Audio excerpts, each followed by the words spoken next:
2 পয়সার বিনিময়। স্ত্রীর দেনমোহরের টাকা দিয়েছেন সবাই, বিয়ে করছেন যারা, ও তো সেই রাত্রি মাপ চালিয়ে দিয়েছে। কত বড় হার্ড ক্লাস, বোর কাছে মাপ চাইছে, তাও প্রথম রাত্রি। কিভাবে মাপ চালেন? ও সিস্টেম আছে, সিস্টেম কি?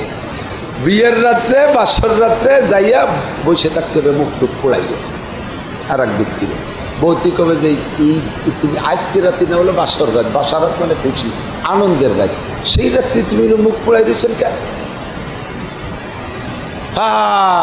3 লাখ টাকা উঠে দিয়েছে গাড়ি, খুশি আসে কোন এমন ভাবে হাইসার চোর পাততালিতে মাথার তালি বলতে জুড়োই গেছে। বৌতি দেখলো যে আল্লাহ এই বিপদে আমার স্বামী পাচ্ছি না কাছে, যাক ওগুলো মাফ করে দিছি, যাক হয়ে গেছে।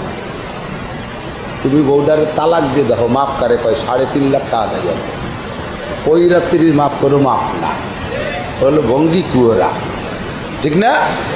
শয়তানি শুরু করছো, পুলসিরাত পার হওয়ার সুযোগ পাবা না। তোমাদের সংগঠনটা বিশাল একটা দামি সংগঠন। নবী আলাইহিস সালাতু ওয়াস সালাম উম্মতের কাছে দাওয়াতের জিম্মাদারি পেয়েছেন 40 বছর বয়সের পরে।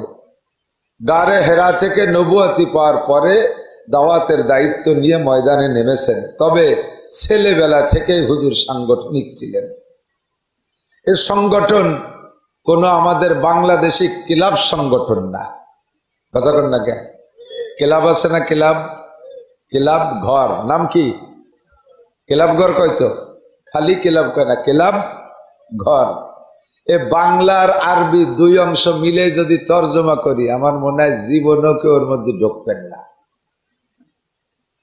ঘর তো ঘর, আর আরবিতে কালবুন মানে কুত্ত, এর বহু বচন হলো কিলাব, মানে অনেক কুকুরের ঘর। 2-4 কুত্ত এক জায়গা হলি বসে বসে কি চা খায়, মিঠে গল্প আরে সামান্য বিরোধে 2 কুত্ত কামড়া কামড়ি লেগে যায়, যাই কি যায় না। আর ওর মধ্যেও যাইয়ে দেখবেন মাঝে মাঝে কিলি কিলি ঘুষো ঘুষি চুলাতি কুত্ত কামড়া কামড়ি হয় কি হয় না। এই জন্য ও ঘরের নাম ক্লাব ঘর রাখছে যে তারে 10টা টাকা দেওয়া উচিত পুরস্কার হিসেবে। যথাযথ নামটা তুমি কোথায় পাইলি? আমার নবীর 17 বছর বয়সে যুব সংগঠন করেছিলেন, প্রায় যুবক সেই সাইজের। তো নবী পাক বলেন, কিয়ামতের মাঠে আমি 7 গুণের মানুষকে নিজ হাতে হাউজে কাউসার পান করাইয়া আরশে আজিমের নিচে বসায় দেব, যাদেরকে আল্লাহ পাক নিজ হাতে 500 বছর পর্যন্ত আল্লাহ হাত দিয়ে উঠাইয়া জান্নাতের খানা খাওয়াবে। এর ভিতরে 2 নম্বর হলো শাবুন নাশাআ ফি ইবাদাতিল্লাহ, যে যুবক তার যৌবন কালটা অতিবাহিত করলো আল্লাহর ইবাদতের মধ্যে। আল্লাহর হুকুম নবী পাকের তরিকার ভিতরে যার যৌবন কালটা অতিবাহিত করলো, সময়টা বড় ইম্পর্টেন্ট। বৃদ্ধ হয়ে গেলে ভালো হওয়া বড় সহজ, কারণ যৌবনের পাওয়ার থাকে না, বাহুবল কমে যায়, হাঁটুর বল কমে যায়, কাজে ডাঙ্গার বল কমে যায়, মারামারি করতে পারে না, চাকা একটা পাংচার হয়ে গেছে, ঠ্যাং একখান কবরে চলে গেছে, চোখে ভালো করে দেখে না। যৌবনকালে লোহা খাইলে হজম হয়ে যাইতো, যৌবনকালে দিনের বেলায় আকাশে তারকা দেখতো, বৃদ্ধ হয়ে গেলে রাতের বেলা পূর্ণিমার চাঁদটা দেখে না, বাথরুমের দরজা খালি চোখে খুঁজে পায় না। কতক্ষণ? 1 ওয়াক্তের অজু দিয়ে 1 ওয়াক্তের 3 প্রকারের নামাজ শেষ করতে পারে না। 3 প্রকারের নামাজ পড়তে 3 বার অজু করা লাগে। সিংহের মতো শক্তি সাহস সব হয়ে গেছে গত, সিংহের মতো শক্তি সাহস সব হয়ে গেছে গত, কোন মতে আজ বেঁচে আসি ভাই খাকশিয়ালের মতো। এই সালটা নগর কাঞ্জা যারা বুড়ো হইছে, সময় থাকতে আপনারা হেসাক ধরায় কাজি হচ্ছেন না, আল্লাহ বাসালি। রাস্তায় দিয়ে যখন হাঁটত, যুবকের দাপটে রাস্তা থরথর করে কাঁপত, পাশ দিয়ে যদি কেউ লুঙ্গিতে শব্দ করে হেঁটে আগে চলে গেছে, তারে পিছে না ফেলাই আর রাস্তায় থাকতো না। সব মাতবাড়ি কেদারি শেষ হয়ে গেছে, বৃদ্ধকালে যাইয়া রয়্যাল বেঙ্গল টাইগারের মতো মুরিদ হয়েছে। 8-10 বছর আগে আমি একবার গেছি শরণখোলা, না ভুল বলছি, শরণখোলা, হ্যাঁ শরণখোলা, রামপাল এই পাশে রায়েন্দা শরণখোলা, একেবারে সুন্দরবনের গায়ে। ওখান থেকে তার কয়েকদিন আগে 2-3 জনে বাঘ জবাই দিয়ে বাঘের মাথা বিক্রি করছে, এ ধরা খাইছে কিনেটা।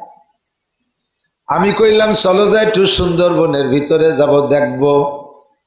একা একা তো যার কোনো সাহস নেই, ক্ষমতা নাই, কারণ ওর মধ্যে মুরব্বী বসা আছে। ওর এক হাতে নাকি শক্তিশালী 18 যুবকের শক্তি, একে চড়ে কাল্লা ছিঁড়িয়ে যায়, এমন থাপ্পড় মারে বাঘে। গেলাম সুন্দরবন, ঢুকবো, পাশে ছোট্ট একটা নদী, দেখি নদীর পাড়েই বসা মুরব্বী একজন। আমি কইলাম হয়ে গেছে সুন্দরবন দেখা, আর উপার যাব না। আল্লাহ এমনই একটা প্রাণী আল্লাহ বাঘরে বানাইছে, যত বড় বীর বাহাদুর হোক, চোখের সামনে দেখা হইলে হুশ থাকবে না, বলা লাগবে না, এমনি হুশহারা হয়ে যাবে। তো সাথে যারা গেছে তারা কয় হুজুর ওই বাঘটা 1 সপ্তাহ ওই জায়গা, হাঁটারও বল নাই, চলারও বল নাই, ইনকাম করে খাওয়ার শক্তি নাই, ওর পাশ দিয়ে হরিণ ঘুরে গেল, ধরার ক্ষমতা নেই, বসে বসে আল্লাহ বিন্দু করতেছে, জিকির ফিকিরি আছে। আমার মনে পড়ে গেল শেখ সাদি রহমাতুল্লাহ আলাইহির শেরটা, এক বুড়ি বসি রং ঘষি ঘষি কালো করছিল কেশ, কহিলাম গো বুড়িমা তোমার বুদ্ধি তো আছে বেশ, পাকা চুল কালো হইবে হয়তো কালো রং মাখাইলে, কুজপিট তব হবে না কো সোজা হাজারো মালিশ দিলে। বুড়ি কয় সিংহের মতো শক্তি সাহস সব হয়ে গেছে গত, কোনো মতে আজ বেঁচে আসি ভাই খাকশিয়ালের মতো। এই বাঘ যৌবন কালে লাভ দিলে সামনে 22 হাত যাইতো, হরিণী লাফায় যায় 21 হাত, বাঘে লাভ দিলে যায় 22 হাত। ওই 1 হাতের কারণে হরিণ বাঘের কাছে ধরা খাইয়া যায়। এখন বাঘটা বৃদ্ধ হয়ে গেছে, সামনের দিকে আর 22 হাত যায় না। কেউরে ধরার জন্য যে লাভ দিতে কুদি মারে, ওই কুদিতে 3 হাত পিছ হয়ে যায়, সেটুকু উঠতে পারে না। কাজেই সরমুনার পিসবের কাছে মুড়ি।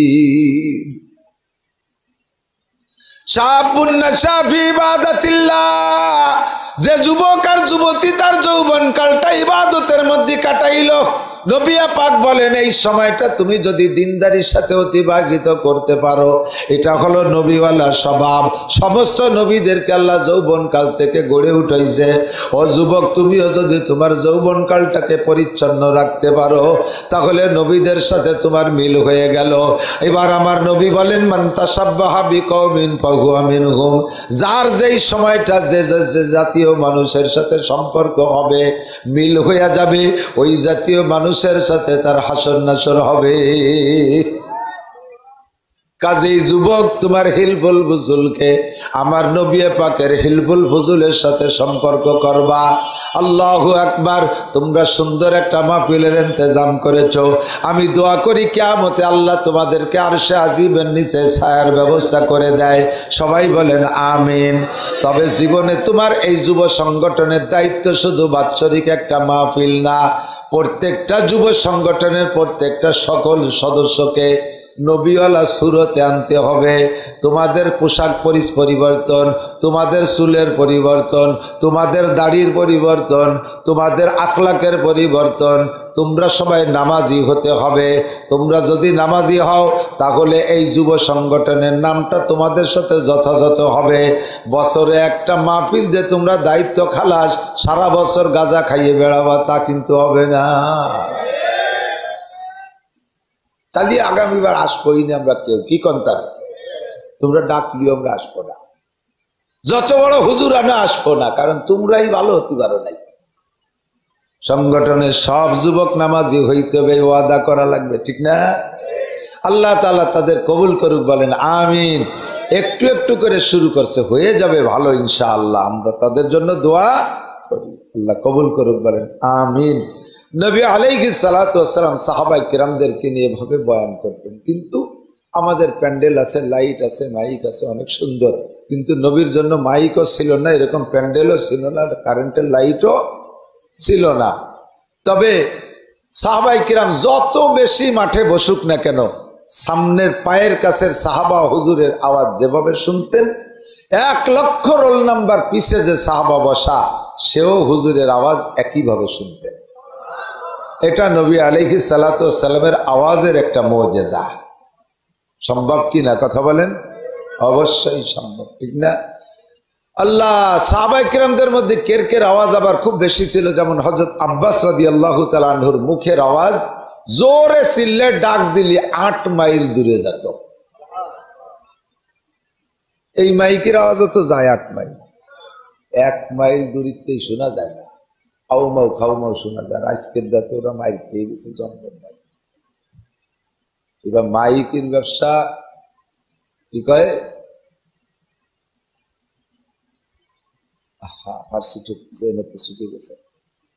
আতর কাকে বলে?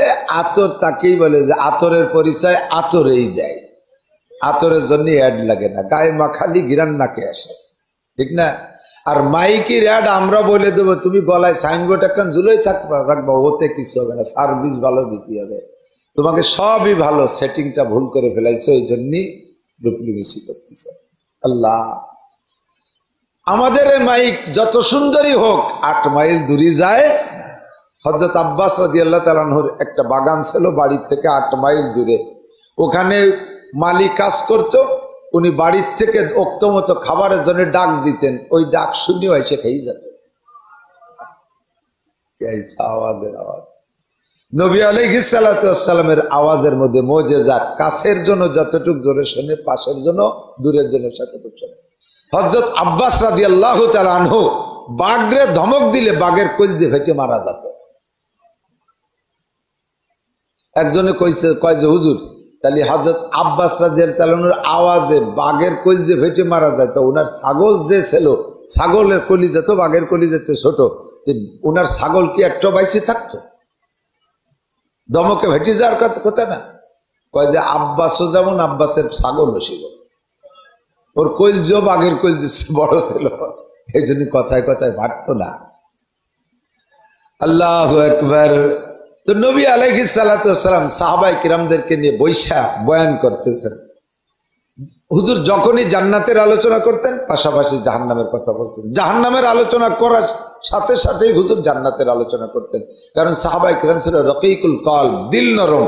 যদি জাহান্নামের বয়ান করতেন, এর পরপরই জান্নাতের আলোচনা না করতেন, তাহলে অনেক সাহাবা ওই জায়গা স্টপ করে পড়ে যেত, হুশ থাকতো না। জাহান্নামের কথা শুনলি কান্না শুরু। দেখেন না সৌদি আমরা কিরাত পড়ে, সৌদি ইমামদের কিরাত শুনছে নামাজের ভিতরে, কান দেয়ার পড়ে। আমরাও পড়ি, তর্জমা বুঝি, কিন্তু আমাদের সেই রকম বুঝ আসে না, বিধে আমাদের কান্না আসে না। হেরেমের ইমাম সাহেবরা কিরাত পড়ে আর কানতে থাকে, কান্নার জ্বালায় তারা কিরাতই পড়তে পারে না। কত দরদওয়ালা তেলাওয়াত তারা করে। নবী পাক যখন বয়ান করতেন জাহান্নামের বয়ান, সাহাবায়ে কেরাম কলজা ফাইটা অনেকে স্টক করে মারাও যাইতো, সাথে সাথে হুজুর জান্নাতের বয়ান দিয়ে ঠান্ডা করতেন।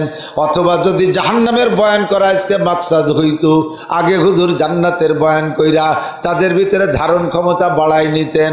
আসরের নামাজের পরে হুজুর পাহাড়ের পাদদেশে ছায়ায় বৈশা সাহাবায়ে কেরামদেরকে নিয়ে জাহান্নামের আলোচনা করবেন বিধায় আগে একটু জান্নাতের আলোচনা করতেছেন।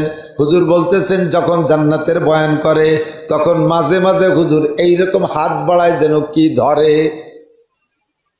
এরকম হাত বাড়ায় যেন, এবং হাতের ধরার অবস্থাটা এরকম যেন গাছের থেকে একটা ফল ছেড়ে এমনি ধরা আর গাছের থেকে ফল ধরা একটু আলাদা ডিজাইন না, হুজুর সেরকম যেন একটা ফল ধরবেন বিদে হাতে সেরকম বাড়াচ্ছে, আবার খালি হাতে ফিরে আসে।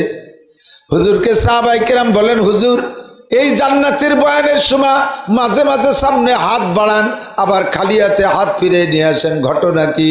হুজুর বলেন, আমি যখন জান্নাতের বয়ান করি তখন আল্লাহ পাক রব্বুল আলামিনের হুকুমে জিব্রাইল আমার সামনে জান্নাত এনে দেয়। জান্নাত আমার হাতের কাছে কাছে চলে আসে। আমি দেখি জান্নাতের গাছের গোড়া উপর দিক, মাথাটা নিচে দিক, ফলে ফুলে ভরা। হাতের কাছে যখন ফল চলে আসে মনে করি একটা ফল ছিঁড়ে রাখি, আমি তোমাদেরকে খাওয়াবো। যখনই আমি ফলে হাত দিতে যাই, জিব্রাইল জান্নাতের গাছ ধরে টান দিয়ে সরাই নিয়ে যায়। আমার কানে কানে কয়, হুজুর এই জান্নাতের ফল দুনিয়ায় ছিঁড়ে খাওয়ানো যাবে না। এটা আপনাকে দেখাইলাম, হুবহু এভাবে বলেন আপনার উম্মতকে। জান্নাত কত সুন্দর আমি আপনাকে বিবরণ বলবো, শুনে শুনে বলবেন, তার চাইতে আপনি দেখে বলেন। এই জন্য যখনই জান্নাত দেখায় আমার হাতের কাছে হুর চলে আসে, মনে করি একটা হুরের হাত ধরে রেখে দেব, তোমাদেরকে হুর দেখাবো, সঙ্গে সঙ্গে টান দিয়ে পিছনে নিয়ে যায়। জান্নাতের ফল আমার হাতের কাছে আসে, তুলতে আমি চেষ্টা করি, টান দিয়ে সামনের থেকে সরাই নিয়ে যায়। এই জন্যে বারবার হাত আমি সামনে বাড়াই। সাহাবায়ে কেরাম বলেন, হুজুর জান্নাতি হুর কেমন? আল্লাহর নবী বলেন, জান্নাতি হুরের চেহারা এত চেহারা, প্রত্যেকটা হুরকে আমি দেখতেছি এক একটা হুরের গায়ে 70 খানা করে জান্নাতি পোশাক পরানো। পোশাকগুলো এত ক্লিয়ার, এত মিহিন আর এত পাতলা, পোশাক ভেদ করে মহিলাদের গায়ের চামড়া দেখা যায়। চামড়া এত স্বচ্ছ আর পরিষ্কার, চামড়া ভেদ করে মাংস দেখা যায়। মাংস এত ক্লিয়ার পরিষ্কার, মাংসের নিচে হাড্ডি তা পর্যন্ত দেখা যায়। আল্লাহু আকবার, হাড়ের ভিতরে মগজ চলে তা পর্যন্ত দেখা যায়। হুজুর বললেন, জান্নাতি হুরদের মধ্যে কের নাম আছে লাবা। লুয়াবুন মানে মুখের লালা। ওদের মুখের লালা এত মিঠা, এত মিঠা, যার কারণে ওদের নামই রেখে দিয়েছে লাবা। আল্লাহ নবী বলেন, লাউ বাদাকাত ফিল বাহরে লাকানাত আহলা মিনাল আসাল। জান্নাতি একজন হুর, সব হুর না, জান্নাতে লক্ষ লক্ষ হুর থাকবে, তার ভিতরে একজন হুরের থেকে, একজন হুর মহিলার জিহ্বা থেকে যদি 1 ফোঁটা লালা দুনিয়ার পানিতে ফেলে দিত, সারা দুনিয়ার পানি মধুর চাইতে মিঠা হইয়া যাইত। যুবক, কোন জায়গায় দিয়ে ঘুরে বেড়াও? জান্নাতি হুরদের মুখের লালা মধুর সে মিঠা। তাহলে তার কিছু খাবো না, খালি না লি খাবো, খাইও অসুবিধা নেই। তবে ওই নাল খাতি হলি দুনিয়ার গাঁজা খাওয়া ছাড়া দিতে হবে। কথা কয় না? এবার খাওয়া যাবে তো ফেন্সিডিল? তালি আমার উপায় ছিল না। আল্লাহ পাক নিজেই বলেন, ইদাফ লাহুল আযাবু ইয়াওমাল কিয়ামাতি ওয়া ইয়াখলুদ ফীহি মুহানা ইল্লা মান তাবা ওয়া আমানা, ইল্লা মান তাবা ওয়া আমানা ওয়া আমিলা আমালান সালিহা ফাউলাইকা ইউবাদদিলুল্লাহু সাইয়্যাতিহিম হাসানাত। যে সকল মানুষ এতদিন গুনার মধ্যে ছিল, আজকে বয়ান শোনার পরে তওবা করে ফিরে আসলো আর সামনে নেক আমল করার প্রতিজ্ঞা করে রওনা দিল বাড়ির দিকে, এই জায়গা থেকে তার বিগত জীবনের সমস্ত গুনাহগুলো আল্লাহ তাআলা নেকি দ্বারা পাল্টাইয়া দেয়। জীবন ভরে জিনা করেছো, আজকে তওবা করো, সব জিনার গুনাহ নেকি হয়ে যাবে। জীবন ভরে সুদ খেয়েছো, এখন তওবা করো, বিগত সুদের গুনাহ নেকি হয়ে যাবে। জীবন ভরে ঘুষ খেয়েছো, এখনই তওবা করো, আল্লাহর কাছে মাফ চাও। তবে ঘুষ খাওয়া টাকা কয়টা যার যার বাড়ি ফিরে দিয়ে আসতে হবে। এই জায়গা আস্তাগফিরুল্লাহ বললি খালি কাজ হবে না কাকা, এই জায়গা টাকা ফেরত দিচ্ছে।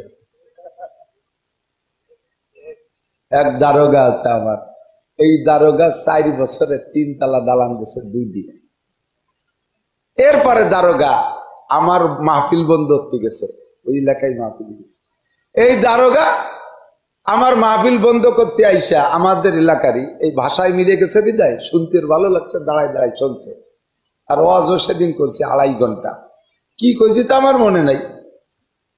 নামার পরে আমারে জড়ায় ধরিয়ে এমন কান্না শুরু করছে, কানতে কানতে কয়, হুজুর আজকে থেকে তওবা করলাম।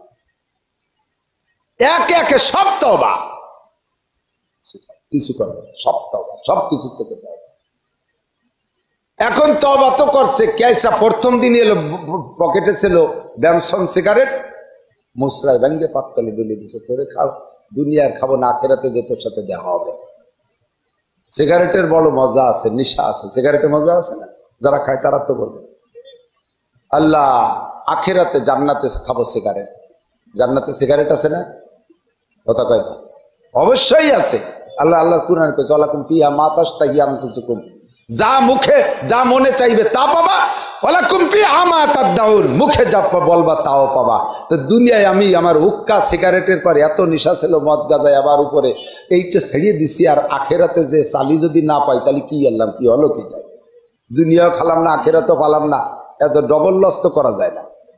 প্রথম দিন সিগারেট মার দিছে, এরপরের থেকে তার তওবার সিস্টেম, যুবকের দিক তাকাও, শোনা আমার দিক তাকাও, তওবার সিস্টেম আমি তার থেকে শিখছি, সেই বলছে আমাকে। আল্লাহ সকালবেলা ঘুম থেকে উঠে যখন বাইরে যাই, একটা মোমবাতি জ্বালাইয়া এই জিব্বের সাথে লাগাই, কাছে কাছে নিয়ে যতক্ষণ সহ্য হয় অতক্ষণ নিই, যখন আর অসহ্য হয় তখন জিব্বের কই, জিব্বা এই দুনিয়ার আগুন জাহান্নামের আগুনের চাইতে কোটি গুণ দুর্বল, এই তুমি সহ্য করতে পারো না, তাহলে জাহান্নামের আগুন কি করে সইবা? যদি জাহান্নামের আগুন জিব্বে তোমার নেওয়া সম্ভব হয়, তাহলে দুনিয়ায় হারাম খাইয়ে এই জিব্বের পর এই আগুন দিও। আর যদি আখেরাতের আগুন সহ্য করতে না পারো, তাহলে দুনিয়ায় হারামকে জিব্বে দিবা না। সেই থেকে জিব্বেরে কন্ট্রোল করছি। যাওয়ার সময় ঘর থেকে বেরোনোর সময় মোমবাতি জ্বালাইয়া দুই হাতে সেকা দেই, যতক্ষণ কুলায় কাছে নেই, যখন অসহ্য হয়ে বলি ও হাত এই আগুন সইতে পারো না, ওই আগুন পারবা না, কাজেই ওই আগুন ধরা লাগে, যে কাম করলে সেই জায়গায় হাত দিও না। নির্জন সময় মোমবাতি জ্বালে আমি আমার শরমগাকে পর্যন্ত, লজ্জাস্থানকে পর্যন্ত হিট দিছি, ও শরমগা, ও লজ্জাস্থান, এই মোমের আগুন সহ্য করতে পারিস না, জাহান্নামের আগুন বিলকুল পারবি না, কাজেই এই আকামের ভিতরে যাওয়া যাবে না। এর নাম তওবা। এখন কামতেছে হুজুর, এ তো ওই এমনের সামনে টুকটি কলাম, এই যে ঘুষ খাইয়ে যে দুধে দালান দিচ্ছি, ওরটা কি হবে? আমি তাকে তাকে না বাড়ি দিয়ে আসতে হবে, কয় যে একটা দ্বিতীয় দালান বেশি দিতে হবে, আমার কাছে টাকা নেই। আর দুই নম্বরে কোন কান জায়গা কার কাছ থেকে খাইছি, কক্সবাজার থেকে খাইছি, টেকনাফ থেকে খাইছি, চট্টগ্রাম থেকে খাইছি, ওই দিনাজপুর, সৈয়দপুর, পঞ্চগড়, ঠাকুরগাঁও, পীরগঞ্জ, কোয়ান্ডি করলে খেয়ে গেছি। এত মানুষ কতজন মুইও গেছে, ইয়ে কি হবে? বললাম যে ওই দুটো বিল্ডিং, ওই দুটো বিল্ডিংটা মাদ্রাসা বানাই দাও, মাদ্রাসা বানাই দিয়ে এই নিয়ত করো যে ওর যা নেকি হবে, জাগে টাকা তাকে আমল নামায় নেকি যাবে, তুমি ওর কোনো দাবি দেওয়া নাই। আল্লাহ আমি ফেরত দিতে পারতেছি না, উপায় নাই, এই জাগে টাকার বিল্ডিং মাদ্রাসা নেকি তারা পাইব, আমার এক পয়সার দাবি নেই। এটাই করে দিচ্ছে, এটাই করে দিচ্ছে, দুটো বিল্ডিং দিয়ে দিচ্ছে, যা ফেরত দিতে হবে। প্রত্যেক 2 পয়সার বিনিময়ে 700 রিকাত নামাজ কেটে নেবে আপনার কাছ থেকে। দোকানে মারতেছেন, বাকি কিনে রেখে সামনে শুক্রবারে দেবে, বছরের মধ্যে শুক্রবার আসে না, এরকম কিছু আল্লাহ আছে না? করিম ব্যানে বাড়ি এসে ব্যানালার কালিনিস সারা বছর মধ্যে ব্যানালার টাকাটা দিবি, তুমি ফিরে বাস স্ট্যান্ডে নামিয়ে ব্যানে উঠে দিও, তোমার দেহার সাথে সাথে ব্যানার না টাকা পাম নাই, হাওয়া সরিয়ে গেছে, কারণ তোমার পকেটে টাকা নাই, ওর চাকায় পাম নাই, তুমি হকুবাস। এত বড় পরিশ্রমী মানুষের টাকা দেন না, মাঠে কাজ করাইছেন, কিসেনের টাকাও বাকি রাখে, আছে না নাই? আছে না?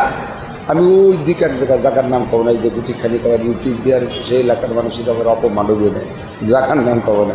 গেছি যে মসজিদের পাশে লাগা একটা রুম, ওই জায়গা কলা গাছ টলা গাছ দিয়ে সুন্দর করে হাল খাতা লেয়া।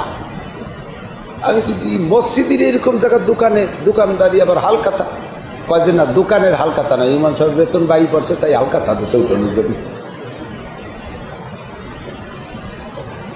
ইমামের বেতন মাসের 5 মাস বাকি, তোমার বিড়ির টাকা তো বাকি পড়ে না, বিড়ি খাওয়া তো বাকি পড়ে না, সিগারেট খাওয়া বাকি পড়ে না, মাছ খাওয়া বাকি পড়ে না, ভাত খাওয়া বাকি পড়ে না, ইমামের টাকা বাকি পড়ে কে? এ আছে না নাই কথা? বছরের পর বছর ইমামের টাকা বাকি, কিয়ামতে দেওয়া লাগবেই 2 পয়সার বিনিময়ে। স্ত্রীর দেনমোহরের টাকা দিয়েছেন, সবাই বিয়ে করছেন যারা, ও তো সেই রাত্রি মাপ চালিয়ে দিয়েছে, কত বড় হার্ড ক্লাস, বোর কাছে মাপ চাইছে, তাও প্রথম রাত্রি। কিভাবে মাপ চালেন? ও সিস্টেম আছে, সেগুলো আপনাদের জানতে। সিস্টেম কি? বিয়ের রাত্রে বাসর রাত্রে যাইয়া বসে থাকতে হবে মুখ টুক পোড়াইয়া, আর এক দিক থেকে বৌতি কবে যে এই তুমি আজকে রাত্রি না হলো বাসর রাত, বাসার রাত মানে খুশি আনন্দের রাত, সেই রাত্রি তুমি মুখ পোড়াই দিচ্ছেন কেন? 3 লাখ টাকা উঠে দিয়েছে গাড়ি, খুশি আসে কোন এমন ভাবে হাইসার চোর পাততালিতে মাথার তালি মন্ত্রী জুড়োই গেছে। বৌতি দেখলো যে আল্লাহ এই বিপদে আমার স্বামী পাচ্ছি না কাছে, যাক ওগুলো মাফ করে দিছি, যাক তুমি বউডারে তালাক দিয়ে দেখো, মাফ করে কয় 3.5 লাখ টাকা দেয় যাবে, ওই রাত্রির মাফ করো, মাফ না হলো ভঙ্গি কুয়োরা, ঠিক না? শয়তানি শুরু করছো, পুলসিরাত পার হওয়ার সুযোগ পাবা না, পুলসিরাতের উপরে দাঁড়াইয়া পাওনাদার দিনাদারকে মুখোমুখি করে দেবে আল্লাহ তাআলা। এই যে যার কাছে পাবি সেটা আদায় নেবে। এই সব বিটিরা যাইয়া বুড়োকে গলা ছিল তার ওই বুড়োটা কি টাকা জন্মহরের টাকা। আমার বাপের বাড়ি থাকতে আমার দিকে কেউ তাকাইতে পারে না, আমার আব্বা আমার পাহারাদারি দিচ্ছে, জীবন যৌবনটা রক্ষা করছি, কোনোদিন কোনো পুরুষ আমার দিক তাকাইতে পারে না, গায়ে স্পর্শ করে না, আমার সারা গা তোমার জন্য খুলে দিছি, তুমি জীবন ভরে ব্যবহার করছো, আমার বিনি টাকায় সব টাকা পেলাও। এদিকে আর বুড়ো, ওদিকে আর বুড়ো, যানজট হয়ে গেছে, ফেরেশতাকে আল্লাহকে ও জায়গা ভিড় লাগছে না, মানে জাম কেন, ট্রাফিক নাই ওই জায়গায়। ফেরেশতাকে আল্লাহ এক বুড়ি এসে বুড়িরা বুড়োকে গলা চিরে দিচ্ছে, দেন মারের টাকা পাবে, বলছে তাহা তো কেউ নিয়ে আসেনি, কি দিয়ে কী হবে? আল্লাহ কয় হ্যাঁ ব্যবস্থা আছে, ট্রান্সফার করো, মানি অর্ডার করো, বুড়োর আমলনামা থেকে নেকি বুড়ির আমলনামায় পাঠাই দাও। কী পরিমাণ? প্রত্যেক 2 পয়সার পরিবর্তে 700 টাকার কাম আছে। দিতে কাটতে কাটতে আল্লাহ আর মাত্র 30,000 টাকা আছে, ধরো রোজা ধরো, দেওয়ার পরে আর কি আছে? তাই আর মাত্র 15,000 টাকা, আর কি আছে ধরো, সব দিয়েছে এটা আল্লাহ আর মাত্র 3,000 টাকা বাড়িয়েছে। বুড়ির আমলনামাতে কিছু গুনাইতে ওই যে সমান সমান করে দেওয়া। এরপরে বুড়ি যদি সুপারিশ করে নেয় তাহলে যাইতে পারবে, তাহলে খবর আছে। আর বুড়ির সাথে তো শেষকাল পর্যন্ত ভালো ব্যবহার করেন নাই, আর বুড়িও করে নাই তেমন, বেশিরভাগ বুড়ো মানুষকে বুয়নি ছুটি দেয়, ঘরে বুড়ির দ্বারে থাকতে দেন। আমার মা চাষিরা আইসে গেলে একটু কয়ে যাই, রাগ করেন না। যৌবনকালে স্বামী লাগে এক কাজে, বৃদ্ধকালে লাগে নানান কাজে, বুড়োকালে অসুস্থ হয়ে পড়ে, বিভিন্ন প্রয়োজনে লাগে। আর সেই সময় বুড়োরে গোয়েল করে শুতিতেছে, বুড়ো হেনে রাজভর ঠুলঠুলে কাটতেছে, বলছে না তো গরু গোয়েল কাগারও জায়গা দিচ্ছেন তো দেবো না, তাই বিছেনে তাই খালি কাশিয়ে একদিন পরিবারে বিছেনে নিতে দিতে একটু আলাদা খাটে দেন, কয় যে না গরু চুরিয়েছে যাচ্ছে জন্মের ভেবে এই বুয়লি দিছে বুড়োরে গরু, আর উনি নাকি তার খবর আছে। এই মুহূর্তে আপনার ইনকামের সময়, চাচাকে যদি আপনি রাতের বেলা গায়ে কম্বলটা উঠে দেন, আপনার আমল নামায় 7 ভরি স্বর্ণদান করার সব। তার এই পেশাব পায়খানা পরিষ্কার করেন, আপনিও পারেন না, আপনি বুড়ি হয়ে গেছেন, আপনি কমপক্ষে ডাক দিতে পারেন, এই বেটার বউরা কে কোন আসিস, তাড়াতাড়ি তোর শ্বশুর পেশাব পায়খানা করে নষ্ট করছে, সাফ করবে, তারা ডাক দিয়েছেন, এই ডাক দিয়ে তার বুড়োর একটু সাশ্রয় দিতেন, তাতেই 7 ভরি স্বর্ণদান করার সব হয়ে যায়। ইনকামের সময়টাই আপনি লস করে ফেলছেন। সকলের জন্য সকলে খেয়াল রাখতে হবে। হুকুকুল ইবাদ, মখলুকের হক, যত মানুষ সুদে কারবার করছেন, সুদজার ভিতরে 2 প্রকারের গুনাহ। আল্লাহর হকও নষ্ট করছেন, বান্দার হকও নষ্ট করছেন, আল্লাহর নিষেধ মানেন নাই, এই জন্য সুদ খাইয়া আল্লাহর হক নষ্ট করছেন, সুদ খাইছেন, মানুষের উপরে জুলুম করে টাকা আনছেন। আর রিবা সাবউনা জুজআ, আমার দিক তাকান, আমার দিক তাকান, সুদের মধ্যে 70টা স্তর আছে, তার ভিতরে সবচেয়ে বড় গুনাহ হলো হারবুম বিল্লাহি ওয়া রাসূলিহি, সুদখোর এবং সুদদাতা, আল্লাহ রসুলের সাথে যুদ্ধ করার গুনাহ, আল্লাহ রসুলের সাথে যুদ্ধ করার গুনাহ। আর ইসরায়েল আর আমেরিকানরা আল্লাহ রসুলের সাথে যুদ্ধ করতেছে, যদিও মারতেছে মুসলমান কচিকাচা বাচ্চাদেরকে, মেয়ে ছেলেদেরকে, মূলে যুদ্ধ চলতেছে তাদের আল্লাহ রসুলের সাথে। কথা বলেন ঠিক কি ঠিক না? খোদার গজবও পড়তেছে সেইভাবে। ওই যে সুরঙ্গতে পানি ছাড়িয়ে দিয়েছে না, সুরঙ্গে টানেল রাস্তা দিয়ে পানি দিয়েছে, এখন ওরা আবার সেই ক্যানেলের মুখে যাইয়া ইসরায়েলি সৈন্য অপেক্ষা করতে, পানি ঠিক গাজার ওই হামাস সৈন্যরা মধ্যে মধ্যে বেরোবে, বেরিতে নিতে পানি এমনভাবে ছড়ছে যে একটা হামাসও আসে নাই, ওরাই সেই পানির নদী তলায় গেছে, মরছে গুটি। সে কটা আর ফেরে না, পরে আর এক দলে পাঠাইছে, দেখি ওরা কি এলো, সে কটাও ফেরে না, 3 দলে পাবে নদী, পরে পানিতে ঝুলিয়ে দিয়ে ফেলেছে। এই পানিতে যাকে ঠেলি তুলি নিয়ে বেরোইছে, তাকে নিয়ে রাখা দিয়েছে, ওরা তুমুল বেগে শিলা বর্ষণ শুরু হয়েছে।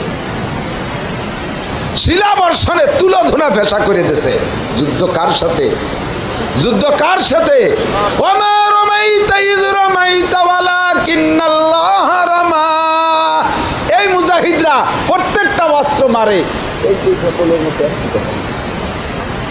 এতে কত বড় একটা মার্কাবা ট্যাঙ্ক, বড় বড় ট্যাঙ্কে কি হয় সালসাম লাও না, আর এইটা লাগিয়ে ওটা শীতে পড়ে আগুন ধরে যাচ্ছে। কারণ এরা মারার সময়টা দেবো নাকি ভাই? ওমা রামাইতা ইয রামাইতা ওয়ালাকিন্নাল্লাহ রামা। যখন আমি মারি আমার হাত দিয়ে মারি, মূলত মারি কার হাত দিয়া? আর আল্লাহর হাত দিয়ে মারলে এই বোমার ভিতরে শক্তি বাড়ে কি বাড়ে না? একটুকেরটায় মার্কাবার ট্যাঙ্ক বিশাল বিশাল অস্ত্রকে চিত করে ফেলাই ফেলাই দিচ্ছে। 800-র উপরে তাদের যুদ্ধ যান ধ্বংস করে দিচ্ছে। কিন্তু নাশকরের গোষ্ঠী স্বীকার করে না। এত বড় নাশকর মুইদিও কয়েছে মরি মরিয়ে সাপ হয়ে যাবে, তোকে তো লাগবে না। কথা কন না কে? হারামে আরাম, কথা বলে হারামে আরাম, কোন হারামে আরাম নাই। হারাম জিনা, ধরা খাইলে জুতোর বাড়ি।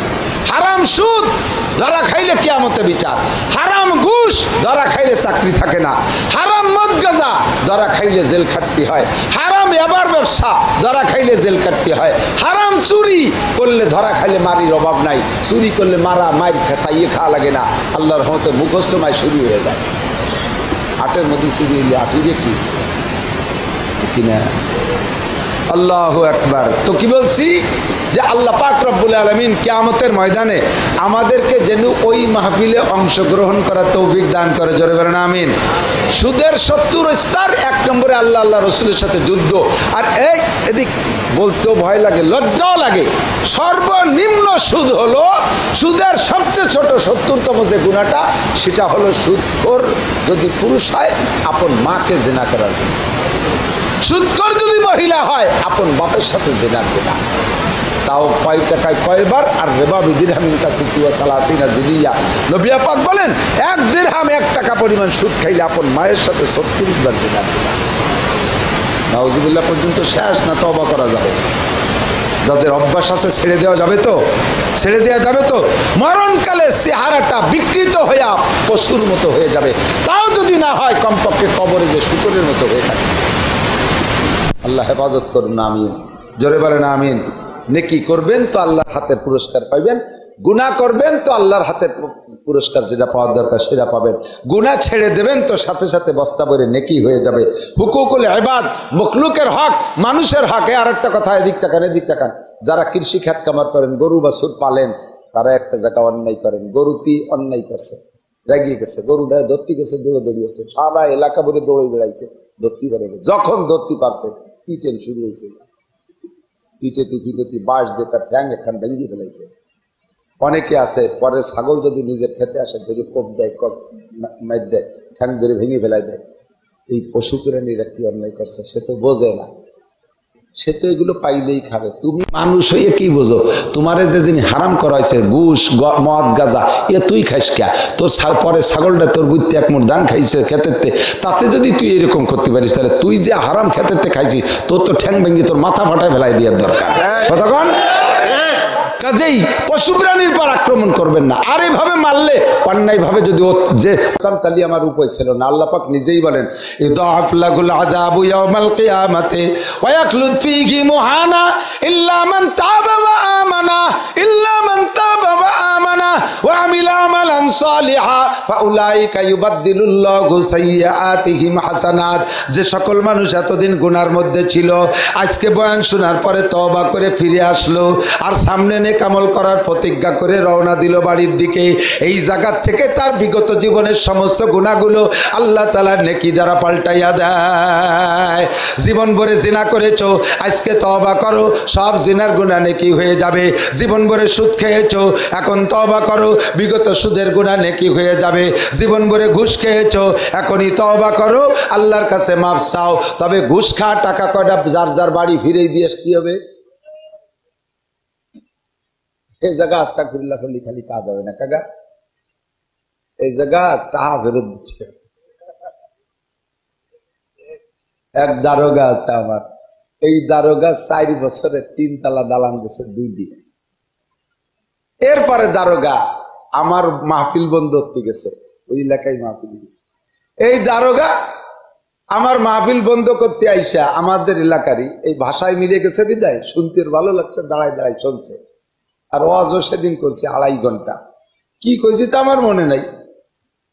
নামার পরে আমারে জড়ায় ধরে এমন কান্না শুরু করছে, কানতে কানতে কয়, হুজুর আজকে থেকে তওবা করলাম। একে একে সব তওবা, কিছু করে সব তওবা, সব কিছু থেকে তওবা। এখন তওবা তো করছে। কেসা প্রথম দিন এলো, পকেটে ছিল বেনসন সিগারেট, মুসরায় ভেঙ্গে পাততলে বলে দিছে, তোরে খাও, দুনিয়ার খাবো না, আখেরাতে যে তোর সাথে দেখা হবে। সিগারেটের বড় মজা আছে, নেশা আছে। সিগারেটের মজা আছে না, যারা খায় তারা তো বোঝে। আল্লাহ আখেরাতে জান্নাতে খাবো সিগারেট, জান্নাতে সিগারেট আছে না? কথা কয় না? অবশ্যই আছে। আল্লাহ আল্লাহ কুরআনে কইছে, ওয়ালাকুম ফিহা মা তাশতাহি আনফুসুকুম, যা মুখে যা মনে চাইবে তা পাবা, ওয়ালাকুম ফিহা মা তাদউন, মুখে যা বলবা তাও পাবা। তো দুনিয়ায় আমি আমার হুক্কা সিগারেটের পর এত নেশা ছিল, মদ গাঁজায় আবার উপরে এইটা ছেড়িয়ে দিছি, আর আখেরাতে যে চালি যদি না পাই তাহলে কি আল্লাহ, কি হলো কি? দুনিয়াও খালাম না, আখেরাতও পালাম না, এত ডবল লস তো করা যায় না। প্রথম দিন সিগারেট মার দিছে, এরপরের থেকে তার তওবার সিস্টেম, যুবকের দিক তাকাও, শোনা আমার দিক তাকাও, তওবার সিস্টেমকে আমি তার থেকে শিখছি, সেই বলছে আমাকে। আল্লাহ সকালবেলা ঘুম থেকে উঠে যখন বাইরে যাই, একটা মোমবাতি জ্বালাইয়া এই জিব্বের সাথে লাগাই, কাছে কাছে নিয়ে যতক্ষণ সহ্য হয় অতক্ষণ নেই, যখন আর অসহ্য হয় তখন জিব্বের কই, জিব্বা এই দুনিয়ার আগুন জাহান্নামের আগুন চাইতে কোটি গুণ দুর্বল। এই তুমি সহ্য করতে পারো না, তাহলে জাহান্নামের আগুন কি করে সইবা? যদি জাহান্নামের আগুন জিব্বে তোমার নেওয়া সম্ভব হয়, তাহলে দুনিয়ায় হারাম খাইয়ে এই জিব্বের পর এই আগুন দিও। আর যদি আখেরাতের আগুন সহ্য করতে না পারো, তাহলে দুনিয়ায় হারামকে জিব্বে দিবা না। সেই থেকে জিব্বেরে কন্ট্রোল করছি। যাওয়ার সময় ঘর থেকে বেরোনোর সময় মোমবাতি জ্বালাইয়া 2 হাতে সেকা দেই, যতক্ষণ কুলায় কাছে নেই, যখন অসহ্য হই বলি, ও হাত এই আগুন সইতে পারো না, ওই আগুন পারবা না, কাজেই ওই আগুন ধরা লাগে, যে কাম করলে সেই জায়গায় হাত দিও না। নির্জন সময় মোমবাতি জ্বালে আমি আমার শরমগাকে পর্যন্ত, লজ্জাস্থানকে পর্যন্ত হিট দিছি, ও শরমগা, ও লজ্জাস্থান, এই মোমের আগুন সহ্য করতে পারিস না, জাহান্নামের আগুন বিলকুল পারবি না, কাজেই এই আকামের ভিতরে যাওয়া যাবে না। এর নাম তওবা।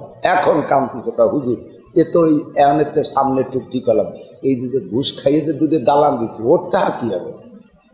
আমি কই, তাকে তাকে না বাড়ি দিয়ে আসতে হবে। কয় যে এক তো দ্বিতীয় দালান বেশি দিতে, আমার কাছে তার টাকা নেই।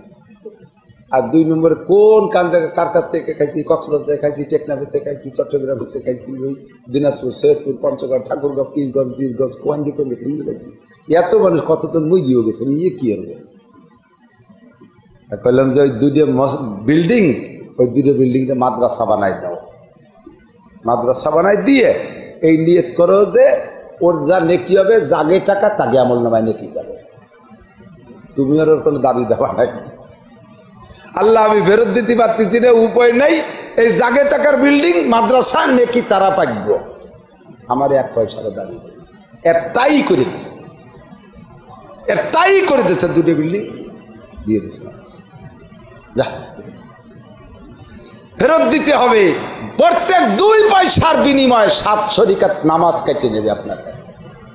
দোকানে মারতেছেন, বাকি কিনে রেখে সামনে শুক্রবারে দেবে, বছরের মধ্যে শুক্রবার আসে না, এরকম কিছু আল্লাহওয়ালা আছে না? করিম ব্যানে বাড়ি এসে ব্যানালার কালিনিস, সারা বছর মধ্যে ব্যানালার টাকাটা দিবি, তুমি ফিরে বাস স্ট্যান্ডের নামিয়ে ব্যানে উঠে দিও, তোমার দেহার সাথে সাথে ব্যানার হাতে না টাকা পাম নাই, হাওয়া সরিয়ে গেছে, কারণ তোমার পকেটে টাকা নাই, ওর চাকায় পাম নাই, তুমি হকুবাস। এত বড় পরিশ্রমী মানুষের টাকা দেন না, মাঠে কাজ করাইছেন, কিষেনের টাকাও বাকি রাখে, আছে না? নাই, আছে না? আমি ওই দিকের জায়গার নাম পাবো না, এই যে দুটিখানি খাবার ইউটিউব দিয়ে সেই এলাকার মানুষের আবার অপমানব নেই, জায়গার নাম পাবো না। গেছি যে এই যে মসজিদের পাশে লাগা একটা রুম, ওই জায়গা কলা গাছ টলা গাছ দিয়ে সুন্দর করে হালখাতা লেয়া। আমি কিন্তু মসজিদের এরকম জায়গার দোকানদারি আবার হালখাতা কয় যে না, দোকানের হালখাতা না, ইমাম সাহেব বেতন বাড়ি পড়ছে তাই হালখাতা চৌটনি যদি ইমামের বেতন মাসের 5 মাস বাকি, তোমার বিড়ির টাকা তো বাকি পড়ে না, বিড়ি খাওয়া তো বাকি পড়ে না, সিগারেট খাওয়া বাকি পড়ে না, মাছ খাওয়া বাকি পড়ে না, ভাত খাওয়া বাকি পড়ে না, ইমামের টাকা বাকি পড়ে কে?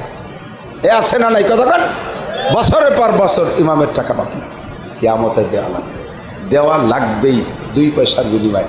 স্ত্রীর দেনমোহরের টাকা দিয়েছেন, সবাই বিয়ে করছেন যারা, ও তো সেই রাত্রি মাপ চালিয়ে দিয়েছে। কত বড় হার্ড ক্লাস, বোর কাছে মাপ চাইছে, তাও প্রথম রাত্রি। কিভাবে মাপ চালেন? ও সিস্টেম আছে, সিস্টেম কি? বিয়ের রাত্রে বাসর রাত্রে যাইয়া বসে থাকতে হবে, মুখ টুক পোড়াইয়া। আর এক দিক থেকে বৌতি কবে যে তুমি আজকে রাত্রি না হলো বাসর রাত, বাসর রাত মানে খুশি আনন্দের রাত, সেই রাত্রি তুমি মুখ পোড়াই দিয়েছেন কেন? 3 লাখ টাকা উঠে দিয়েছে গাড়ি, খুশি আসে কোন এমন ভাবে হাইসার চোর পাততালিতে মাথার তালি বলতে জুড়োই গেছে। বৌতি দেখলো যে আল্লাহ এই বিপদে আমার স্বামী পাচ্ছি না কাছে, যাক ওগুলো মাফ করে দিছি, যাক হয়ে গেছে। তুমি বৌদারে তালাক দিয়ে দেখো, মাফ করে কয় 3.5 লাখ টাকা দেয়, ওই রাত্রির মাফ করো, মাফ না হলো ভঙ্গি কুয়োরা, ঠিক না? শয়তানি শুরু করছো, পুলসিরাত পার হওয়ার সুযোগ পাবা না, পুলসিরাতের উপরে দাঁড়াইয়া পাওনাদার দিনাদারকে মুখোমুখি করে দেবে আল্লাহ তাআলা। এই যে যার কাছে পাবি সেটা আদায় এনে দেবে। এই সব বিটিরা যাইয়া বুড়োকে গলা ছিল তার ওই বুড়োটা কি টাকা দেনমোহরের টাকা। আমার বাপের বাড়ি থাকতে আমার দিকে কেউ তাকাইতে পারে না, আমার আব্বা আমার পাহারাদারি দিচ্ছে, জীবন যৌবনটা রক্ষা করছি, কোনোদিন কোনো পুরুষ আমার দিক তাকাইতে পারে না, গায়ে স্পর্শ করে না, আমার সারা গা তোমার জন্য খুলে দিছি, তুমি জীবন ভরে ব্যবহার করছো, আমার বিনি টাকায় সব টাকা পেলাম। এদিকে আর বুড়ো, ওদিকে আর বুড়ো, যানজট হয়ে গেছে। ফেরেশতাকে আল্লাহকে ও জায়গা ভিড় লাগছে, মানে জাম কেন, ট্রাফিক নাই ওই জায়গায়?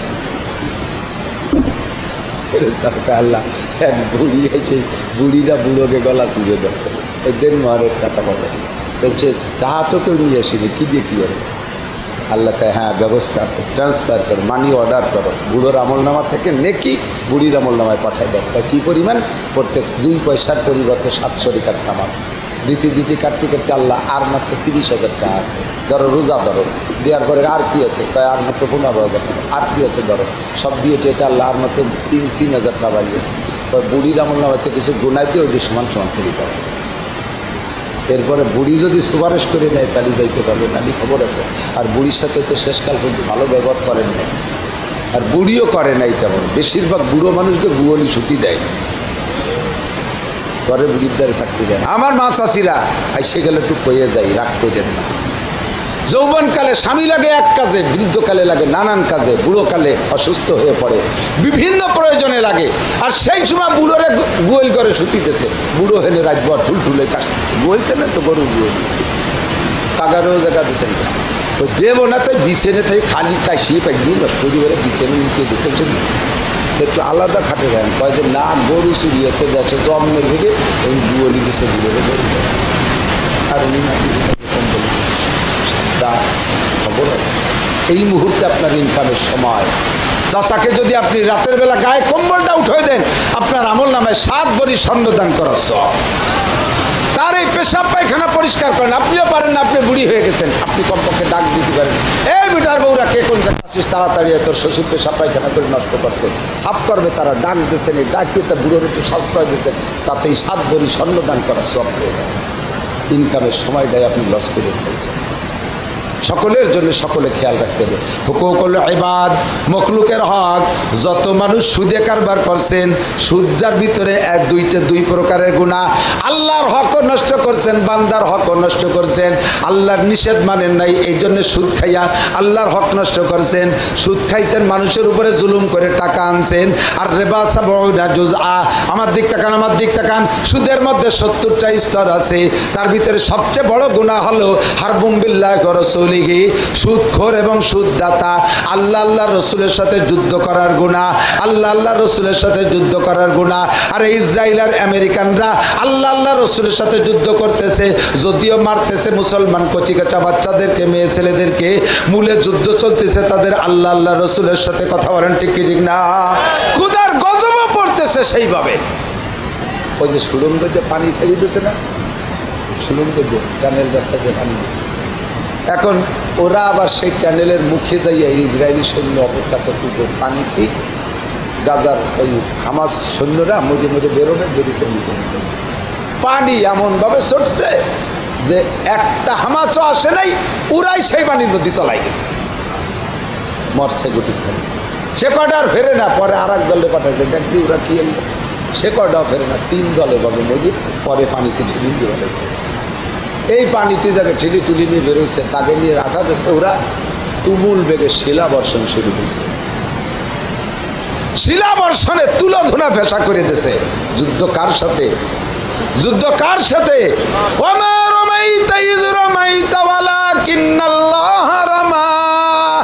এই মুজাহিদরা প্রত্যেকটা অস্ত্র মারে এই বোতলের মধ্যে। কত বড় একটা মার্কাবার ট্যাঙ্ক, বড় বড় ট্যাঙ্কে কি হয়, ওর সাল সাপ লাও না, আর এইটা লাগিয়ে ওটা শীতে পড়ে আগুন ধরে যাচ্ছে। কারণ এরা মারার সময়টা দেবো নাকি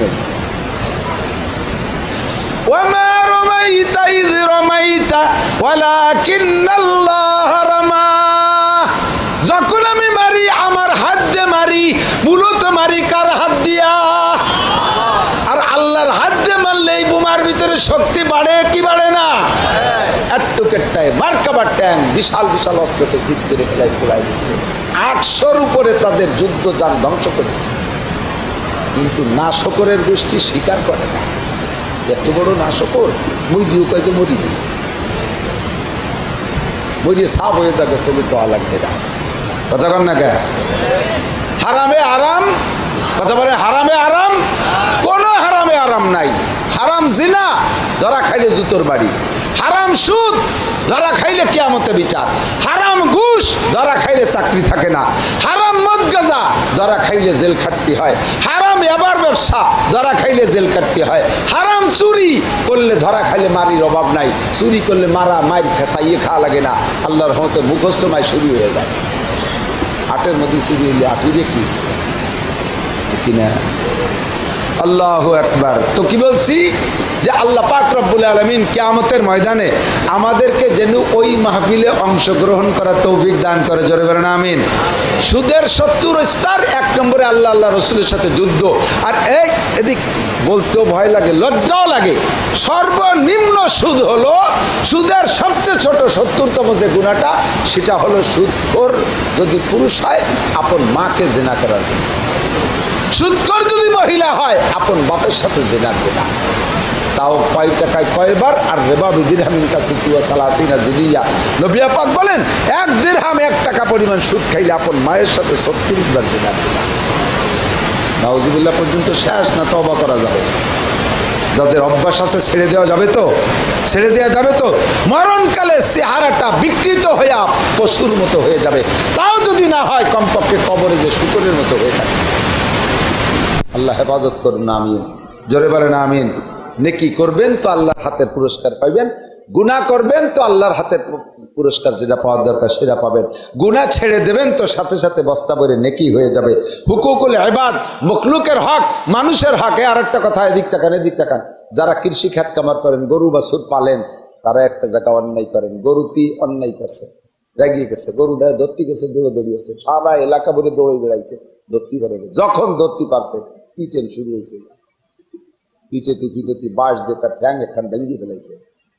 অনেকে আছে পরে ছাগল যদি নিজের খেতে আসে ধরে কোপ দেয়, কোপ মার দেয়, ঠ্যাং ধরে ভেঙে ফেলাই দেয়। এই পশু প্রাণীরা কি অন্যায় করছে সে তো বোঝে না, সে তো এগুলো পাইলেই খাবে। তুমি মানুষ হয়ে কি বোঝো? তোমারে যে যিনি হারাম করা হয়েছে ঘুষ মদ গাঁজা, এ তুই খাইস কে? তোর পরে ছাগলটা তোর বুঝতে 1 মুঠ ধান খাইছে খেতেতে, তাতে যদি তুই এরকম করতে পারিস তাহলে তুই যে হারাম খেতেতে খাইছিস তোর তো ঠ্যাং ভেঙে তোর মাথা ফাটায় ফেলাই দেওয়ার দরকার। কতক্ষণ? কাজেই পশু প্রাণীর পর আক্রমণ করবেন না। আর এইভাবে মারলে অন্যায় ভাবে যদি বেশি মারেন, ওই গরু রেদে কিয়ামতের ময়দানে আপনার থেকে প্রতিশোধ নিয়ে যাবে। গরুর এদের লড়াই করায় না, আইডিয়া লড়াই, মন্তর দিয়ে দুটিরে লাগাই দেয়, মাঝে মাঝে কোনোটা নাড়ি বুড়ি বের করে ফেলে দেয়, তুমুল মার মারে। এই যেটা দুনিয়ায় ঠকে গেছে আর একটা জিতে গেছে। কিয়ামতের ময়দানে আগে আপনারে ময়দানে নামাই দিয়ে যারা আইনি নাড়াই দিয়েছেন, আপনাকে মাঠে ময়দানে শোয়াই দিয়া সমস্ত গরুগুলো এরকম হাজার হাজার গরু বানাবে, চুক্কা চুক্কা শিং, পায়ে তাদের খুর এরকম ধারালু খুর, আর এই বিষাক্ত শিংওয়ালা গরু দিয়ে তাদেরকে বলবে তোদেরকে এরা লাগাইছিল, এবার তোরা প্রতিশোধ নে, পাড়াবে আর গুতবে, পাড়াবে আর গুতবে, যতক্ষণ পর্যন্ত তাদের ইচ্ছা এভাবে মারিয়ে তারা শান্ত হবে। আল্লাহ বলবেন যে হয়েছে তোমাদের বিচার আদায়, জি আল্লাহ হয়েছে। এবার আল্লাহ বলবেন যে দুনিয়ায় যেটা শক্তিশালী ছিল ওটা তো ওই দুর্বলটারে মারছে, ওই শক্তিশালীটারে দুর্বল বানায় দেবে, দুর্বলটারে শক্তিশালী বানায় দেবে, বিচার যার যারটা সেই সে আদায় করে নাও। দুটো গরু ভাবে গরু গুতগুতি মারামারি করতে করতে করতে করতে দুর্বলটা যখন সে তার শক্তিশালীটার কাছ থেকে প্রতিশোধ নিয়ে ফেলবে, এরপরে মাটির সাথে মিশে যাবে, অনায়াসে মিশে যাবে। কাফেররা জাহান্নামের মধ্যে থাইকে ওইটা দেখবে, দেখে বলবে ওয়াকুলুল কাফিরু ইয়া লাইতানি কুনতু তুরাবা, আরে আজকে যদি গরু হইতাম, আজকে যদি কুত্তা হইতাম, তাহলে এরকম প্রতিশোধ নেওয়া করতে করতে মাটি হয়ে যেতাম। তা আমাদের ভাগ্য ছিল আজকে মানুষ হইয়া জাহান্নামের ভিতরে পড়বো। আমাদের বলে মরণ নাই কোনোদিন, আমাদের মধ্যে মরণ নাই, লা তামুতুনা ফিহা ওয়ালা তাহইয়া, জাহান্নামের ভিতরে মরবাও না বাঁচপাও না, তার মানে বাঁচা তো আছেই, মরা লাগবে না কোনোদিন, চিরকাল জাহান্নামের মধ্যে পড়তে থাকবেন। তখন আফসোস করে বলবেন, কাজেই আমরা জাহান্নামে যাতে যাওয়া না লাগে, আল্লাহর সামনের ওই মেহমানদারি খাওয়ার প্রস্তুতি নেওয়া যাবে তো ইনশাআল্লাহ? কথা বলেন, যাবে তো ইনশাআল্লাহ? আল্লাহ পাক তৌফিক দান করে, বলেন আমিন। এই জান্নাতের বয়ানের পরে নবী আলাইহিস সালাতু ওয়াস সালাম সাহাবায়ে কিরামদেরকে নিয়ে জাহান্নামের আলোচনা করতেছেন। জাহান্নাম কেমন, সংক্ষেপে, বেশি বাড়বো না। ওরে বাবা, তাও দি কত সময় হয়ে গেছে, কি করব, আইসি তো কত আগে, উঠতেছি না। জাহান্নামের আলোচনা করতেছে, এর ভিতরে একটা শব্দ আসছে নিচের থেকে, এদিক এদিক।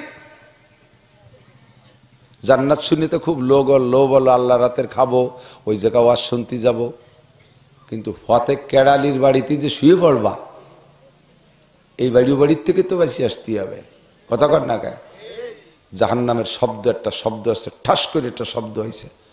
শব্দের ভিতরে পার্থক্য আছে। দুই হাতে হাতে তালু দিলে একটা শব্দ হয়, দুইটা লোহায় বাড়ি দিলে একরকম হয়, দুইটা টিনি বাড়ি দিলে আর এক রকম হয়, এই খড়ির বেড়ায় বাড়ি দিলে আর এক রকম হয়, কাঠে বাড়ি দিলে আর রকম, প্রত্যেকের শব্দ ভিন্ন না?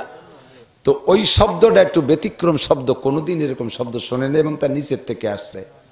সাহাবাই কিরাম জিম ধরে গেছে, সকলের ভিতরে একটা আতঙ্ক আসছে, পুরো এলাকা জুড়ে তৎকালীন বিশ্বে যারা ছিল সকলের কানে আওয়াজটা পৌঁছে গেছে, সকলের ভিতরে একটা আতঙ্ক আসছে। তো মদিনায় যারা ছিল তারা দৌড়ে হুজুরের কাছে গেছে, সামনে যারা বসা আছে তারা চক্ষু বন্ধ হয়ে গেছে ভয়তে। হুজুর বলতেছেন, কি ব্যাপার, কি খবর, তোমাদের এই অবস্থা কেন? হুজুর আপনি শোনেন নাই শব্দ? বলে হ্যাঁ শুনছি। তো তোমরা শুনছো? জি শুনছি। সাহাবাই কেরাম বলে, হুজুর আইয়ু সাউতিন হাজিহি, আওয়াজটা কিসের আওয়াজ? হুজুর বললেন, বলতেছে রাখো। জিবরিল আলাইহিস সালাম শুনাইলেন, কয় হুজুর, জিবরিল বলতেছে, হুজুর জাহান্নামকে পরিপূর্ণ উত্তপ্ত করে উপরের থেকে একটা পাথর ছেড়ে দিয়েছে আল্লাহ তাআলা, ওই পাথরটা আজকে মাটির জাহান্নামের তলদেশে গিয়ে পড়ছে, আজকে জাহান্নামের তলদেশে গিয়ে পড়ছে, সেই শব্দটা সেখান থেকে বেরিয়ে আসছে। হুজুর বললেন, জিবরাইল এই পাথরটার ওজন কতটুক? কয় পাথরটা যদি জমিনে রাখা হইতো আর সারা পৃথিবীর সমস্ত মানব দানব সকলে যদি চেষ্টা করত, ওই পাথরটাকে মাটির থেকে 1 ইঞ্চি পরিমাণ উঁচু করতে পারতো না। এত বড় পাথর জাহান্নামের উপর থেকে ছেড়ে দিচ্ছে নিচে। কতদিন আগে? কয় যেদিন জাহান্নাম কমপ্লিট হয়েছে সেই দিন ছাড়ছে, আর আজকে গেছে, লক্ষ লক্ষ বছর আগে ছেড়েছে, আর আজকে পাথরটা অত নিচে গেছে। তাহলে বোঝেন জাহান্নাম কত গভীর। সাহাবাই কেরাম বললেন, হুজুর ভয় লাগতেছে, এত গভীর জাহান্নামে কারা থাকবে হুজুর? হুজুর বললেন, আল্লাহ পাক কোরআনে বলেছেন, ইন্নাল মুনাফিকিনা ফিদ দারকিল আসফালি মিনান নার,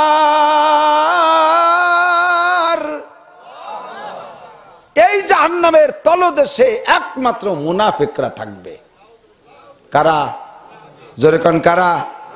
মুনাফিকরা থাকবে ওই তলদেশে।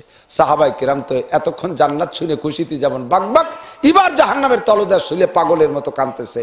হুজুর একটু তাড়াতাড়ি কন, আমরা কি মুনাফিক নাকি?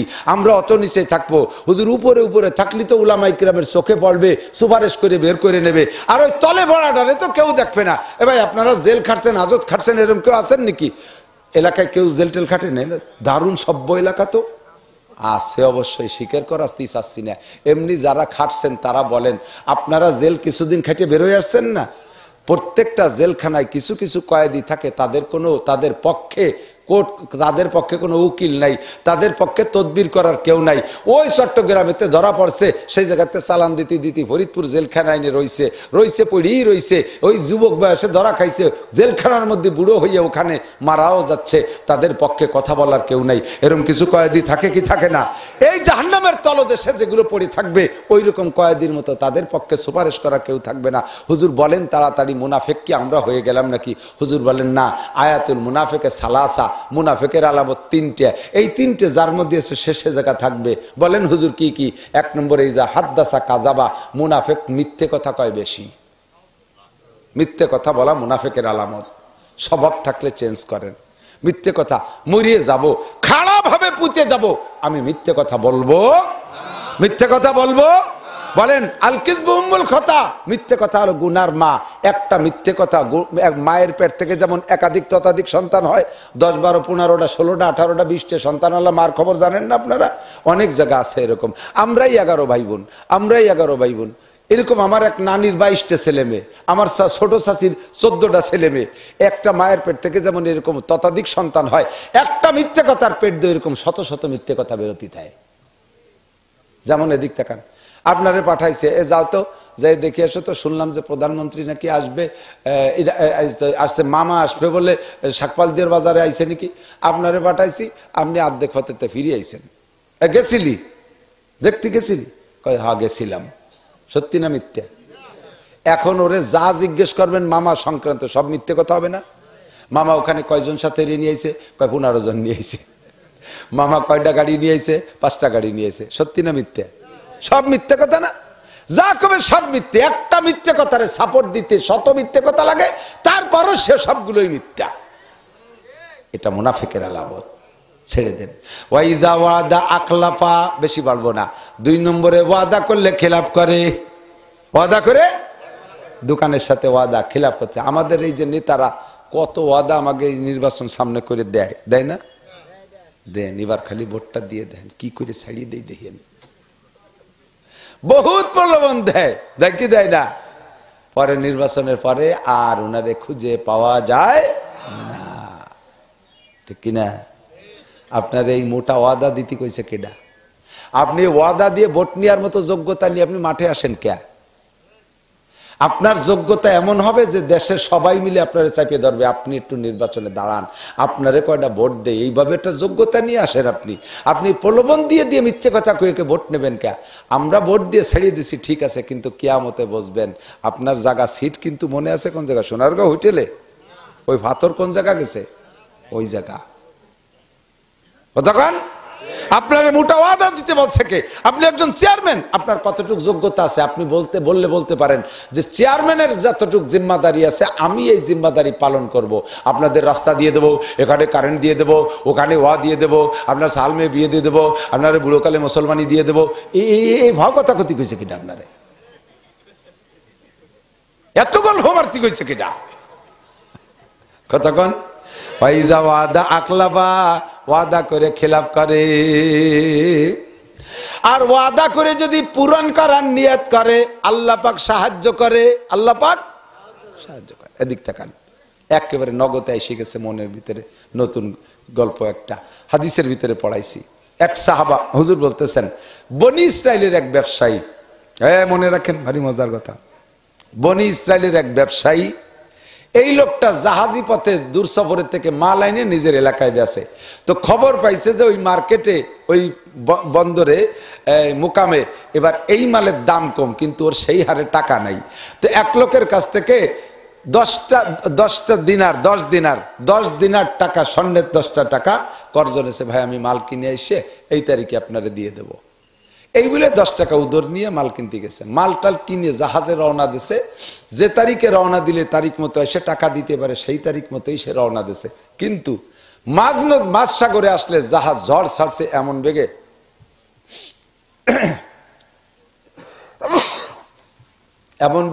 ঝড় ছাড়ছে, জাহাজে সেই বন্দর পার হয়ে উল্টো দিক নিয়ে গেছে কয়েকদিনের রাস্তা। এখন লোকটা পাগল হয়ে গেছে, কান্তিছে, আল্লাহ ওয়াদা খেলাফ হয়ে গেছে, ওর কাছ থেকে জীবনও যেতে পারবো না, কি করব? একখান বাঁশ নিয়ে, বাঁশের ওই 2 গিরের মাঝখানে যে ফাঁকা, ওখানে ফুটো করিয়া ওই 10 টাকা ভিতরে ওইটুকু ওখানে লাগাই দিয়ে তার তৌফিক অনুযায়ী করে ছেড়ে দিয়েছে। হাদিসের বর্ণনা পরিষ্কার, মিশকাত শরীফে দেখতে পারবেন। এইটা বাসটা সাগরে ছেড়ে দিয়েছে আর বলছে আল্লাহ আমার যোগ্যতায় কুলাইছে এইটুক, এখনো জাহাজ ছাড়লে আমি টাইম মতো যেতে পারবো না, আমি সে টাইম মতো টাকা ছাড়িয়ে দিলাম, তুমি আল্লাহ পৌঁছাই দিও। বাস যে জায়গাতে ছাড়ছে বা স্রোত আবার তার যাবে যেদিক সেদিক না, উল্টো দিক। ও বাস ছেড়ে দিয়ে ওবার শিওর যে নিশ্চয়ই এ বাস সে জায়গা যাবে না, কিন্তু আমার যা চেষ্টা আছে তা আমি করি। এইটুক করে ছেড়ে দিয়ে পরে 2-3 দিন অপেক্ষা করে বাতাস যখন শান্ত হয়েছে জাহাজে রওনা দিয়ে আসছে। ও জানে যে বাস তো যাবে না, আমি ছাড়ার দরকার ছাড়ছি, বাকি টাকা তারে বাড়ি যে দিয়ে দিতে হবে। পাওনাদার আবার তারিখ মতো সাগরের পাড়ে এসে অপেক্ষা করতেছে, আমার ভাই আসবে টাকা দেবে, ভাই আসবে টাকা দেবে। দেখে যে জাহাজ আসতেছে, এক করে সেই তারিখ মতো জাহাজ আসতেছে। কন্যা সুবহানাল্লাহ। এখন জাহাজ সমুদ্র তীরে গেছেন কিনা আমি জানি না, সমুদ্রের ভিতরে দূরে যেগুলো জাহাজ থাকে ছোট্ট ছোট্ট দেখা যায়, যত কিনারে আসে একটু বড় বড় দেখা যায়, ঠিক না? আর কুলে আসলে মূল বডি দেখা যায়। কিন্তু এই জাহাজটা দূরে দেখা যাচ্ছে বড় জাহাজ, যত কাছে আসে তত জাহাজ ছোট হয়। আসতে আনুনিক ভয় পাচ্ছে, জাল্লাই কি জাহাজ না জেন পড়ি না কি কোনো ভূত প্রেত দেখতেছি, এই তো কাছে আসবে আর বড় হবে, আর কাছে আসে ছোট হয়, এ কি? তারপরেও কয় যে দেখি না তামাশা কি। আস্তে আস্তে দেখে যে একখান বাস, একখান বাস। বাসখান আসলে উনি কইছে যে কোন জাদু আজকে কে করলো, আল্লাহ চোখের মধ্যে আল্লাহ জানে। চলে যার নিয়ত করছে, আবার নিয়ত করলো যে ভাসমান বাস, এর তো কোনো মালিক নেই, বাসখান নিয়ে যাই বাড়ি, কমপক্ষে এক অক্টের লাকড়ি তো হবে। এই বলে বাসখান নেছে, বাসখান বাড়ি নিয়ে বউরে কইছে একখান কুড়েল দাও দিয়ে ফাড়িয়ে দেই, পানি বাস ভিজে ভিজে রয়েছে, শুয়ে যাবে। কোপ দিয়ে ফাড়িয়ে দেখে তার ভিতরে 10টা টাকা। এবং ওই লোক একখান চিঠি লিখে দিয়েছে এই কথাগুলো যে ভাই এই কারণে আমি টাইম মতো আসতে পারি নাই, এইভাবে আমি ছেড়ে দিছি। সেই চিঠি সহ টাকা পেয়ে গেছে। সে লোক নিজেই কাঁদতেছে, আল্লাহ কি করতে না পারে। খুশিতে ফিরে আবার ওই সাগরের পাড় দিয়ে ঘুরতেছে, লোকটা কবে আসবে। ও লোক কয়দিন পর সাগরের পাড়ে জাহাজ নিয়ে আইসা নামি এই দেহে যে পাওনাদার, বয়তে তোর পরাণ কাঁপতেছে, আল্লাহ এ লোক তো ধরবে না যে তুমি মুনাফেক হয়ে গেছো, ওয়াদা খিলাফ করছো। নামার সাথে সাথে ও লোক এসে জড়াই ধরছে, ও ভয়তে কাঁপতেছে যে জড়াই ধরে আমার কোনো দিক নিয়ে না যায়। তো বলতেছে ভাই, উনি বলতেছে ভাই আপনার পায়ে ধরি ভাই, আপনি মানুষের কাছে বললেন না, এ জায়গা ব্যক্ত করেন না ভাই, আমি বাড়ি যেই টাকা দিয়ে দিচ্ছি, আমি টাকা নিয়ে আসছি, টাকা দিয়ে দেবো আপনারে ভাই, আপনি কের কাছে কোয়েন না। কয় ভাই টাকা দেওয়া লাগবে না, আপনি টাকা পাঠাইছেন তারিখ মতো আমি টাকা পেয়ে গেছি। বিস্তারিত শুনাইলেন। তখন কয় ওয়াল্লাযীনা জাহাদু ফীনা লানাহদিয়ান্নাহুম সুবুলানা ওয়া ইন্নাল্লাহা লামাআল মুহসিনিন। যে চেষ্টা করে তার চেষ্টা যেখানে শেষ, আল্লাহর রহমত সেখান থেকে শুরু। আপনি টাকা উদর নেওয়ার সময় নিয়ত করে রাখছেন যে ইনশাআল্লাহ তারিখ মতো দেব না, কতক্ষণ ইনশাআল্লাহ সে সময় বাড়ি আসবো না। পায়খানার মধ্যে থাকিয়ে ফোন দিয়েছে, ধরছে, রিসিভ করছে, তুই কোথায়? আমি তো ঢাকা। আসলে তো খোলা জায়গা না ঢাকা, পায়খানার মধ্যে ঢাকা রয়েছে, ঢাকা রয়েছে পায়খানার মধ্যে। মিথ্যে কথা কয় কি কয় না? মুনাফেক, তুমি মুনাফেক, তুমি মুনাফেক। ওয়াইজা তুমি না খান, 3 নম্বর আলামত মুনাফেকের কাছে, আমানত রাখলে খেয়ানত করে। মসজিদের আমানত মাইরা দেয়, মেম্বার ওয়ার্ডের আমানত মাইরে দেয়, চেয়ারম্যান ইউনিয়নের আমানত মাইরে দেয়, আরে কন্ট্রাক্টররা রাস্তার আমানত পিস খোয়া খাইয়া কি কয় মাটিয়ে তেল দিয়ে রাস্তা বানাই থুয়ে গেছে। 6 মাইল রাস্তা বানায়, ওই মাথায় জাতি জাতি, এই মাথার রাস্তার টিউমার হয়েছে, রাস্তায় টিউমার হয়েছে, 20 ফুড়া ভুলি উঠছে, খাইজনি চুলকনি জুজুরোয় খোয়াগুলো সব খালের মধ্যে চলে যাচ্ছে। নাম ও কন্ট্রাক্টরের নাম আমানত শাহ, নাম আতর আলী, গায়ে ফাটার গন্ধ। এইরকম আতর আলী না, নাম আতর আলী, গায়ে ফাটার গন্ধ। আমানত শাহ কোলাইছো চুরা, ব্রিজের রড চুরিয়ে খাইয়ে তার মধ্যে কুঞ্চি ডুবাই দিছে। এ আছে না নাই কথা কর? করোনা ভাতাও মারি খালো, কত বড় আমানতদার। আবার ফুলির মতো চরিত্র বলে, ফুলির মতো পবিত্র। আল্লাহ ফুলটা কিরম আমি তো তাই জানি না। ফুল পাইছি ওই যে গাঠ কুল আছে না এক প্রকারের, এই যে সন্ধ্যের সময় মোড়াইয়ে ফোটে লাল, এর তাজা গুরগন্ধ কয়, ওটাও কিন্তু ফুল। এছাড়া আর বেশি কিছু করলাম না। 4 নম্বর আর একটা কথা আছে অন্য হাদিসের মধ্যে, ওয়াইজা তাকাল্লামা ফাজারা, কথায় কথায় যারা কাজানি দেয়, বকানি দেয়, এরা মুনাফিক, কথায় কথায় বকানি দেয়। 5 নম্বর আলামত হুজুর অন্য হাদিসের মধ্যে বলেন, মুনাফিকের আর একটা আলামত, মসজিদে যায় সবার পিছে, বেরোয় যায় সবার আগে। সবাই পিছে যায়, এক করে গড়ি ধরে খুতবা শুরু হবে বাপ, এই সময় যায় দেয় যে হুজুর আবার একটু বয়ান বাড়াই দিছে, ওই জায়গায় যে আবার হুজুর টাইম মতো নামাজ পড়লে ভালো হয়। হুজুর কয় সুরা টাইম মতো পড়লি তুই এক রিকাত পাতি নিয়ে, এই খুতবা বয়ান বাড়াই দিছি বলে না তুই পাইছিস। আবার সালাম পিরানোর সাথে সাথে লেজু সইরে দৌড়, সুন্নত পড়ে যান, কয় সুন্নত ঘরে ভরা সুন্নত। ওইকে বারোই এসে 4 দোকানে বসে বিড়ি খায়, এ আছে না নাই কতক্ষণ? এগুলো মুনাফিক। এগুলো কি কতক্ষণ? এগুলো কি? তোমার সামনে কলাম না, তবে আমি ওয়াজের মধ্যে কয়ে থুয়ে গেলাম, সবাই আজকে চিনে ফেলাইছে মুনাফিক কোনটা। কোন মসজিদে আছে কয় যে জামাতে দাঁড়ানোর সময় হয়েছে, বলে হ্যাঁ হয়েছে। কিভাবে বুঝলি? কয় গড়ি দেয়া লাগবে না, বড় কাকা এসে গেছে, ওনার পরে আর কেউ নাই। বড় কাকা হলো ফাইনাল মুসল্লি, গড়ি দেয়া লাগবে না, বড় কাকা এসে গেছে, জামাতের টাইম হয়ে গেছে। এগুলো সব মুনাফিকের আলামত। একটু আগে যাও বাজান, মসজিদে যাইয়ে সুন্নত পড়ে টাইম পালি, বিগত জীবনে কত নামাজ কাজা আছে ওইতে 4 রিকাত পড়িয়ে দাও। ফজরে গেছো 2 রিকাত উমরি কাজা পড়িয়ে দাও ফজর। আসরে গেছো 4 রিকাত উমরি কাজা পড়িয়ে দাও। মাগরিবের নামাজের পরে 3 রিকাত উমরি কাজা পড়িয়ে দাও। ঈশায় গেছো টাইম একটু পাইছো, 4 রিকাত উমরি কাজা ফরজ, 3 রিকাত বেতের পড়িয়ে দাও। নইলে ধুলাই আছে, ফাঁসার সামলা থাকবে না বাড়ির ঠেলায়। আল্লাহ তাআলা হেফাজত করুক, বলেন আমিন। মসজিদ কার ঘর? ও জায়গা গেলে, আল্লাহর ঘরে গেলে আল্লাহ বঞ্চিত করে না, আল্লাহ খালি হাতে ফিরায় না।